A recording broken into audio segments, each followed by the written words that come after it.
ஒரு tiger reserve ஃபாரஸ்ட்குள்ளார ஒரு போட்டிங்கா கேட்கும் பொழுதே உங்களுக்கு ஆச்சரியமாக இருக்குல்ல.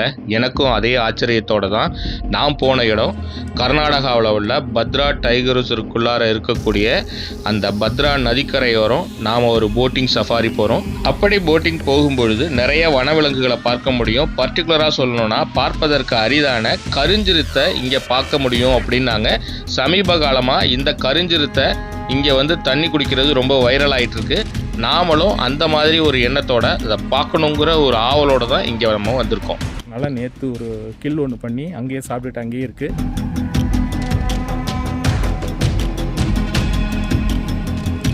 இது ஈவினிங் வந்து யானையெல்லாம் ஸ்விம் பண்ணி போச்சான்.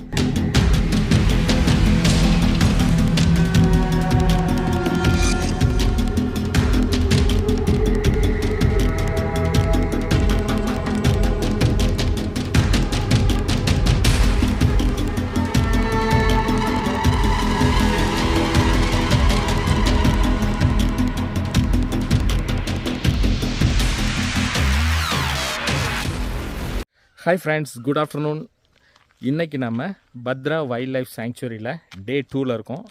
அதாவது பத்ரா வைல்ட் லைஃப் சாங்சுரின்னு பார்த்திங்கன்னா மொத்தம் 2 இடத்துல இருக்குது.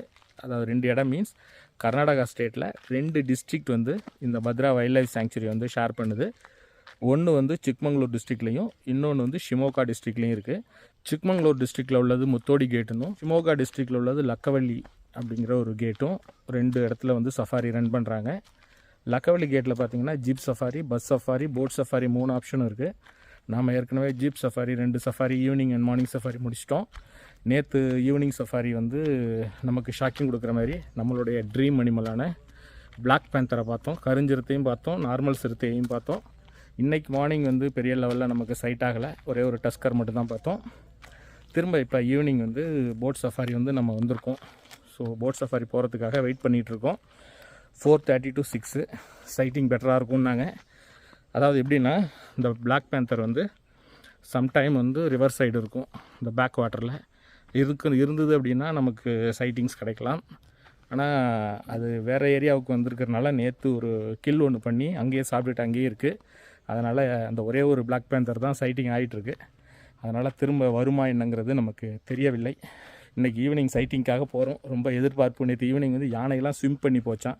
இப்போ நான் இருக்கிறது வந்து பார்த்திங்கன்னு வச்சுங்க, இந்த பத்ரா டேமோட எனக்கு பேக் சைடில் தான் வந்து பத்ரா டேம் இருக்குது. உங்களுக்கு காமிக்கிறேன்னா. ஸோ ஒரு பெரிய எதிர்பார்ப்புக்கு மத்தியில் தான் வந்திருக்கேன். அதாவது ஜீப் சஃபாரிக்கு 700, அதுமாதிரி இந்த போட் சஃபாரிக்கு 700, பஸ் சஃபாரிக்கு 550 வருதுன்னு நினைக்கிறேன். இப்போ நான் இருக்கிறது வந்து ரிவர்டன் லாட்ஜ் அப்படின்னு சொல்லிட்டு இப்போ இருக்கு பாருங்கள், அதுக்கு பின்னாடி இருக்குல்ல, இதுதான் ரிவர்டன் லாட்ஜு. அதுக்கு பக்கத்துலேயே தான் இந்த போட் சஃபாரியும் இருக்குது. இப்போ நான் நிற்கிறது ரிவர்டன் லாட்ஜுக்கு ஃப்ரண்ட் சைடில் தான் நின்று பேசிகிட்டு இருக்கேன். ஆக்சுவலாக நான் இங்கே உங்களுக்கு இன்ட்ரோ கொடுக்கறதுக்காக பேசிகிட்டு இருக்கும் பொழுது ரொம்ப நேரமாக ஜங்கிள் ஃபவுல்னு சொல்லக்கூடிய காட்டுக்கோழியோட அலாரம் கால் வந்து கண்டினியூஸாக இருந்துகிட்டு இருந்தது. பொதுவாக அலாரம் கால்ங்கிறது மான் மயில் மட்டும் கிடையாது, காட்டுக்கோழியும் கொடுக்கும். பொதுவாக என்ன சொல்லுவாங்கன்னா, காட்டுக்கோழி தான் ஃபஸ்ட்டு ப்ரிடேட்டர் வந்ததுன்னா ஃபஸ்ட்டு அதுதான் வந்து அலாரம் கால் கொடுக்க ஆரம்பிக்கும் அப்படின்ட்டு. அதே மாதிரி நான் பேசிக்கிட்டு இருக்கும் பொழுது அலாரம் கால் கண்டினியூஸாக கேட்டுக்கிட்டே இருந்தது. எனக்கு அது சாதாரணமாக கத்துதோ அப்படின்னு தான் நான் நினச்சிட்டு இருந்தேன். காரணம் என்னென்னா, இந்த இடத்துக்குலாம் எங்கே அனிமல்ஸ் வரப்போகுது அப்படிங்கிற எண்ணம். ஆனால் அந்த எண்ணம் பொய், தப்பு அப்படிங்கிறது எனக்கு கூடிய சீக்கிரமே தெரிஞ்சுது. அது எப்படின்னா, நான் வீட்டுக்கு வந்ததுக்கப்புறம் ஒரு வாரம் கழித்து இன்ஸ்டாவில் ஒரு போஸ்ட் பார்த்தேன். இப்போ நின்று நான் பேசிகிட்டு இருக்கிற அதே இடத்துல ஒரு சிறுத்தை வந்து கிராஸ் ஆகிருக்கு. எனக்கு தெரிஞ்சு அங்கே பக்கத்தில் தான் சிறுத்தை இருந்திருக்குது. அதனால தான் அந்த காட்டுக்கோழி கத்திருக்கு. இது தெரியாமையே நான் நின்று பேசிகிட்டு இருந்திருக்கேன். ஒரு கொஞ்சம் நேரத்தில் நான் கொஞ்சம் அப்படியே அலர்ட் ஆகி மறுபடியும் இந்த ரிவர்டன் லாட்ஜ் பக்கத்தில் வந்துட்டேன். ஸோ அதனால் உயிர் தப்பி பொழைச்சன்னு கூட நம்ம சொல்லலாம். நானே ஒரு நிமிஷம் ஷாக் ஆகிட்டேன். ஏன்னா நான் மட்டும்தான் தனியாக இருந்தேங்க. அதை இப்போ நீங்களும் பாருங்கள். அந்த கேட் பேர் வந்து பார்த்திங்கன்னா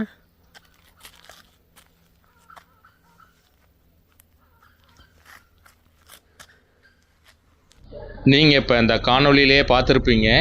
ஒரு நிமிஷம் நான் ஷாக் ஆகிட்டேன். ஏன்னா ரொம்ப நேரமாக கத்திட்டு இருந்தது. அதுக்கப்புறம் டைம் ஆக ஆக ரொம்ப சவுண்ட் அதிகமாகிடுச்சு. அதனால் நான் பயந்துட்டு சுற்றி முற்றிலும் பார்த்தேன். ஏன்னா ஃபஸ்ட்டு நான் எதுவும் அங்கே வராது அப்படிங்கிற ஒரு நம்பிக்கையில் தான் நின்று பேசினேன். இருந்தாலும் நான் மட்டும் தனியாக இருந்தேன். சுற்றிலும் ஃபாரஸ்ட் தான். இது ரொம்ப சவுண்ட் அதிகமானா எனக்குள்ளார டவுட் அதிகமாகிடுச்சு. எனக்கு ரொம்ப பயமாக இருந்தது. அதுக்கப்புறம் மறுபடியும் ரிவர்டன் லாட்ஜ் பக்கத்தில் வந்துட்டேன், அந்த கேட் பக்கத்தில். அதுக்கப்புறம் தான் ஆளுங்கள்லாம் வர ஆரம்பித்தாங்க. அதுக்கப்புறம் அந்த கேட்டும் ஓப்பன் பண்ணி விட்டாங்க. இப்போ நம்ம உள்ளுக்குள்ளார போகிறோம். என்ன ஒன்று, இந்த மாதிரி டூரிஸ்ட்டுங்க வந்து ஒரு ஆபத்தான இடத்துல வந்து ஒரு சஃபாரி வைக்கிறாங்கங்கிறப்ப உள்ளுக்குள்ளார போய் உட்கார அளவுக்கு ஒரு பார்க் மாரி ஏதாவது ரெடி பண்ணி ஒரு கவுண்டரு, அங்கே உட்காரத்துக்கான அரேஞ்ச்மெண்ட்ஸ் இதெல்லாம் கொஞ்சம் பண்ணி கொடுத்தாங்கன்னா நல்லாயிருக்கும். நமக்கு இந்த போட் சஃபாரியோட டைமிங் பார்த்தீங்கன்னா ஈவினிங் 4:30லேருந்து 6 மணி வரைக்கும், அதாவது 1.5 மணி நேரம் தான் நம்ம இந்த சஃபாரி போக போகிறோம். நீங்கள் இப்போ பார்த்துட்ருக்கிறது தான் பத்ரா டேம். இப்போ நம்ம அப்படியே சைடில் ஃபுல்லாக போக போகிறோம். ஒவ்வொரு இடத்துலையும் ஒரு ஐலாண்ட் மாதிரி இருக்கும். அந்த ஐலாண்ட் ஓரத்தில் நம்ம போகும்பொழுது அனிமல்ஸ் ஏதாவது தண்ணி குடிக்க வந்ததுன்னா நம்ம பார்க்கலாம். அதாவது பொதுவாக இங்கே பார்ப்பதற்கு வாய்ப்பு எது அதிகமாக இருக்குன்னு பார்த்தீங்கன்னா மான் பார்க்கலாம். அது இல்லாமல் சிறுத்தை, கருஞ்சிறுத்தை, யானை இதெல்லாம் வந்து அங்கே பார்க்குறதுக்கான வாய்ப்பு மிகவும் அதிக அளவில் இருக்குது. அதனால் இன்றைக்கி நாம் என்ன மாதிரியே அனிமல்ஸை பார்க்க போகிறோம் அப்படிங்கிற ஒரு ஆர்வத்தோடு தான் நம்மளுடைய இந்த போட் சஃபாரியை வந்து நம்ம ஸ்டார்ட் பண்ணோம்.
நான் ஏற்கனவே சொன்ன மாதிரி இந்த பத்ரா டைகர் ரிசர்வ் 2 டிஸ்ட்ரிக்டில் இருக்குது கர்நாடகாவில். அதாவது ஷிமோகா அண்டு சிக்மங்களூர் 2 டிஸ்ட்ரிக்ட்லேயும் இருக்குது. ஆனால் ஷிமோகா டிஸ்ட்ரிக்டில் லக்கவள்ளி இடத்துல இருக்கக்கூடிய சஃபாரி பாயிண்டில் தான் போட் சஃபாரியும் இருக்குது, ஜீப் சஃபாரியும் இருக்குது. 2 ஆப்ஷனுமே நம்ம சூஸ் பண்ணலாம். அதுமாரி இந்த பிளாக் பேந்தர் சைட்டிங்கும் இந்த லக்கவள்ளி ஏரியாவில் தான் இருக்குது. பர்டிகுலராக இந்த போட்டில் நீங்கள் சஃபாரி போகும்பொழுது பிளாக் பேந்தர் பார்க்குறதுக்கான வாய்ப்பு மிகவும் அதிகமாக இருக்குது. ஏறக்குறைய 500 ஸ்கொயர் கிலோமீட்டர் பரப்பளவு கொண்ட இந்த பத்ரா டைகர் ரிசர்வில் ஹை டென்சிட்டியில் வந்து டைகர் பாப்புலேஷன் இருக்குது. அதாவது 40க்கும் மேற்பட்ட புலிகளும் 60க்கும் மேற்பட்ட சிறுத்தைகளும் வந்து இங்கே இருக்குது. புலியோட எண்ணிக்கையை விட சிறுத்தையோட எண்ணிக்கை மிக அதிக அளவில் இருக்கிறதுனால இங்கே நம்ம சஃபாரி போகும்பொழுது சிறுத்தையை பார்க்கறதுக்கான வாய்ப்பு தான் அதிக அளவில் இருக்கும். புலி பார்க்கறதுக்கான வாய்ப்பு ரொம்ப ரொம்ப கம்மி தான். இது டைகர் ரிசர்வாக இருந்தால் கூட புலியை பார்ப்பதற்கான வாய்ப்பு மிகவும் கம்மி தான். புலி, சிறுத்தை மட்டும் இல்லாமல் பார்ப்பதற்கு அரிதான கருஞ்சிறுத்தையை இங்கே பார்க்க முடியுங்கிறது தான் இதோட கூடுதல் சிறப்பு. நான் ஏற்கனவே சொன்ன மாதிரி அது மட்டும் இல்லாமல் 500க்கும் மேற்பட்ட யானைகளும் இந்த பத்ரா டைகர் ரிசர்வில் இருக்குது.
நீங்கள் இந்த லக்கவள்ளியில் உள்ள சஃபாரிக்கு போகணும் அப்படின்னா 2 விதமாக நீங்கள் வரலாம்.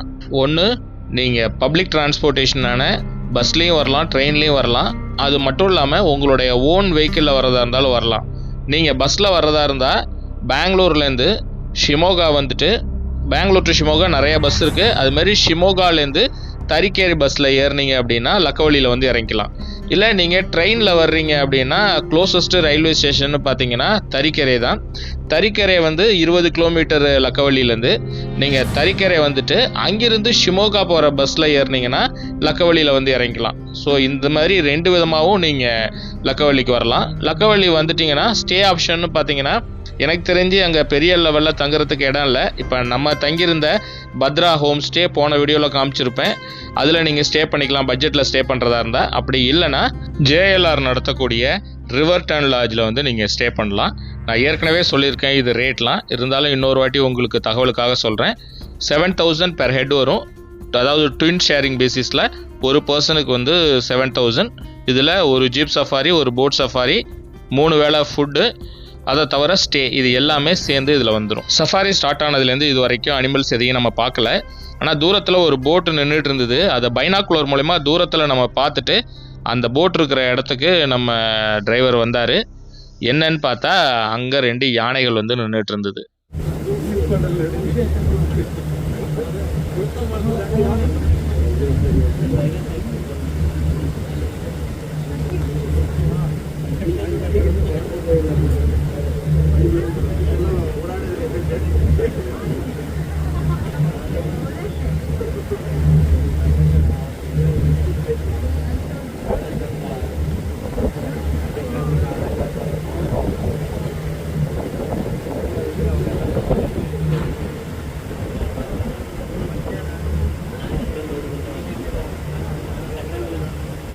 போட்டு ரொம்ப ஆடிக்கிட்டே இருந்ததுனால ஒரே இடத்துல ஃபிக்ஸ் பண்ணி எடுக்க முடியல.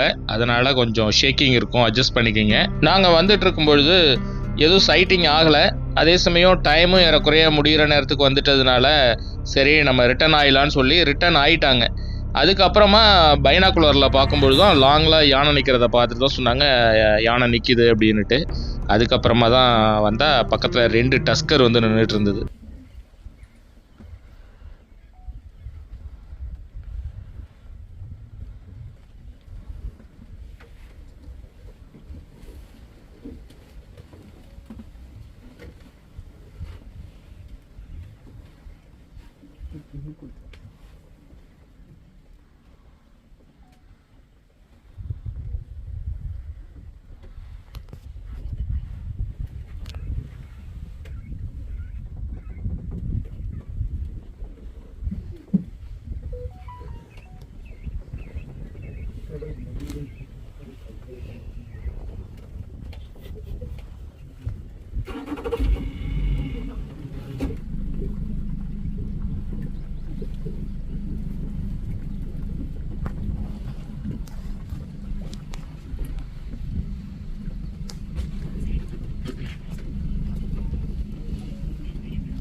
ಅದು ಜಿಕೆ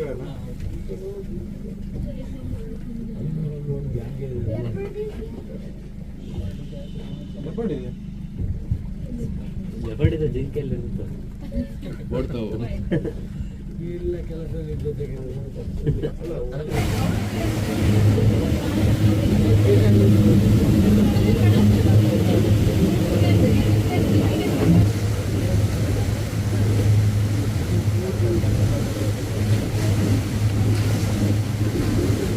நமக்கு இந்த ஈவினிங் சஃபாரியில் சூப்பரான யானைகளை பார்க்கக்கூடிய வாய்ப்பு கிடச்சிது. 2 டஸ்கரு கரை ஓரத்துலேயே நின்று தண்ணி குடிச்சிட்டு இருந்தது. பார்க்கவே அவ்வளோ சூப்பராக இருந்துச்சு. நாங்கள் அதை பார்த்து என்ஜாய் பண்ணிவிட்டு திரும்ப இப்போ கரைக்கு வந்தாச்சு. அடுத்ததாக நாம் நாளைக்கு மார்னிங் வந்து ஒரு சஃபாரி போக போகிறோம், அதாவது ஜீப் சஃபாரி போக போகிறோம். அதையும் தொடர்ந்து பாருங்கள். Hi friends, good morning. நாம் இன்றைக்கி பத்ரா டைகர் ரிசர்வில் 3வது நாளில் இருக்கோம். இன்றைக்கி நம்ம கடைசி சஃபாரி போகிறதுக்காக வந்திருக்கோம். மார்னிங் சஃபாரிக்கு 8 to 9:30 புக் பண்ணியிருந்தோம். ஏற்கனவே வந்து நேற்று 6 to 7:30 புக் பண்ணிட்டு போனோம். ஏன் ஏர்லி மார்னிங் போனால் சைட்டிங் பெட்டராக இருக்குங்கிறத தான் புக் பண்ணோம். ஆனால் 6:45 வரைக்கும் இருட்டிலே போயிட்டு இருந்தோம். அதனால் ஒன்றும் சைட் ஆகலை. அது மட்டும் இல்லாமல் ஃபாரஸ்ட்டுக்குள்ளார போயிட்டு உடனே வந்துட்டார். வெளியில் லெப்பர்ட் இருக்குன்னு வந்து வெளியில் அவுட்டரில் ஃபாரஸ்ட்டுக்கு வெளியில் ஒரு இடத்துல வெயிட் பண்ணாங்க. 8:30 மணிக்கு வரைக்கும் வெயிட் பண்ணிவிட்டு அதுக்கப்புறம் அழைச்சிட்டு வந்துட்டாங்க. ஸோ நேற்று சஃபாரி டோட்டல் வேஸ்ட்டு. முந்தானத்தும் வெளியிலே ஃபுல்லாக போச்சு, உள்ளார அழைச்சிட்டே போகலை. ஸோ முந்தான சஃபாரியை வெளியிலேயாவது லெப்பர்ட் நம்ம பார்த்தோம், இதில் அதுவும் பார்க்க முடியல. ஸோ அதனால் இன்றைக்கி கடைசியாக ஒரு ட்ரை பண்ணுவோம் அப்படிங்கிறதுக்காக 3வது சஃபாரி வந்திருக்கோம். இந்த சஃபாரியில் எந்த அளவுக்கு சைட் ஆகுதுன்னு தெரியல. ஒரு பெரிய எதிர்பார்ப்போடு தான் வந்தோம். ஃபஸ்ட் நாளே நமக்கு பிளாக் பேந்தர் கிடச்சிது. ஸோ அதனால் இன்றைக்கி 3வது சஃபாரியில் இங்கே ஜீப் சஃபாரிக்கு 3வது சஃபாரி, போட் சஃபாரி ஒன்று போனோம். டோட்டலாக பார்த்தா 4. இதோட மணி 8 மணிக்கு சஃபாரி ஸ்டார்ட் ஆகுறது. பட் மணி 7:45க்கு மேலே ஆகுது. இன்னும் கவுண்டரில் யாருமே வரல. ஸோ அதனால் வெயிட் பண்ணிகிட்ருக்கேன். அப்புறம் இங்கே சஃபாரியை பற்றி இன்னொரு விஷயம் சொல்லணும். அதாவது இன்னும் கொஞ்சம் ப்ராப்பராக ஏற்பாடு பண்ணாங்கன்னா நல்லாயிருக்கும். ஏன்னா இங்கே ஜீப் வந்து அப்படியே நம்ம எடுக்கணும்னு அவசியம் இல்லை, சிங்கிள் சீட்டாக கூட புக் பண்ணிக்கலாம். நாம் அந்த மாதிரி தான் புக் பண்ணிவிட்டு வந்திருந்தோம். ஏற்கனவே என்ன பண்ணியிருந்தாங்க, 2 சஃபாரிலுமே வந்து ஃபாரஸ்ட்டுக்குள்ளாரையே பெரிய லெவலில் போகலை. ஃபஸ்ட்டு சஃபாரி ஃபாரஸ்ட் விட்டு வெளியிலேயே, அதாவது ஃபாரஸ்ட்குள்ளாரே என்றாவும் வெளியிலேயே லெப்பர்ட் இருந்ததுன்னு பார்த்துட்டு வந்துட்டோம். அதாவது பரவாயில்ல, லெப்பர்டாவது பார்க்க முடிஞ்சுது. 2வது சஃபாரியில் கொஞ்சம் தூரம், ஒரு 1 கிலோமீட்டர் கூட போகல, திருப்பிட்டு வந்துட்டாங்க. அதுவும் இருந்து நம்ம வெயிட் பண்ணி பார்த்துட்ருக்கோன்னா பிரச்சனை கிடையாது. ஒரு லெப்படே இல்லை, சரி வரும்னு ஒரு 1.5 மணி நேரம் 2வது சஃபாரியில் வேஸ்ட்டாக டைம் போய் நமக்கு கட்டுற பணமும் வேஸ்ட்டு, நம்ம அவ்வளோ தூரம் வந்து நம்மளுடைய டைமும் வேஸ்ட்டு. அது அந்த மாதிரி பண்ணிட்டாங்க. இப்போது இந்த 3வது சஃபாரி என்ன ப்ராப்ளம் நடந்ததுன்னா, நான் ஃபஸ்ட்டு சஃபாரியில் மார்னிங் வந்து 6 o'clock to 7:30 அப்படிங்கிறதுனால ஏறக்குறைய 6:45 7 மணி வரைக்குமே இருட்டாகவே இருந்தது. அதனால் பாதி சஃபாரிக்கு மேலே இருட்டிலே போகிறனால ஒன்றும் பார்க்க முடியலையே அப்படிங்கிறதுனால நான் 8 to 9:30 சஃபாரி புக் பண்ணியிருந்தேன். ஆனால் என்ன விஷயம் நடந்ததுன்னா, யாரோ காம்ப்ளிமெண்ட்டுக்கு கேட்டிருக்காங்க போல் இருக்கு சஃபாரியில், யாரோ கெஸ்ட்டு வராங்க அப்படின்ட்டு. ஸோ அவங்கள அழைச்சிட்டு போகிறதாக வராங்கன்னு வெயிட் பண்ணி என்னை 9:15க்கு மேலே தான் இங்கேருந்து கிளம்புச்சு. 8 மணிக்கு போகிறதே சைட்டிங் எந்த இருக்குன்னு டவுட்டு. 9 மணிக்கு மேலே போனால் சுத்தமாகவே சைட்டிங் இருக்காது. ஸோ சம்பிரதாயத்துக்கு தான் கூப்பிட்டு போனாங்க. உண்மையிலே எனக்கு ரொம்ப டிசப்பாயின்மெண்ட்டு. அதையும் மீறி சரி இந்த ஃபாரஸ்ட் எப்படி இருக்குது அப்படின்னு பார்க்கலாம் தான் உள்ளார போனேன். அதையும் மீறி நம்ம லக்கு ஏதாவது அனிமல்ஸ் கிடச்சிதுன்னா பார்க்கலாம்.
ಆನೆಗಳು ಇದೆ ಸರ್ ಇಲ್ಲಿ ಜಾಸ್ತಿ ಇದೆಯಾ?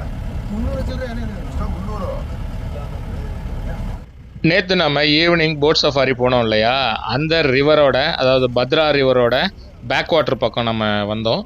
அங்கே ஏதாவது தண்ணி குடிக்க வந்தால் பார்க்கலாம் அப்படின்ட்டு.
நாங்கள் சஃபாரி முடிச்சுட்டு திரும்பி ரிட்டர்ன் வரும்பொழுது ஒரு இடத்துல ஒயில்டு போர் ஒன்று செத்து கிடந்தது. லெப்படா டைகரான்னு தெரியல, அதை கில் பண்ணி போட்டிருந்தது.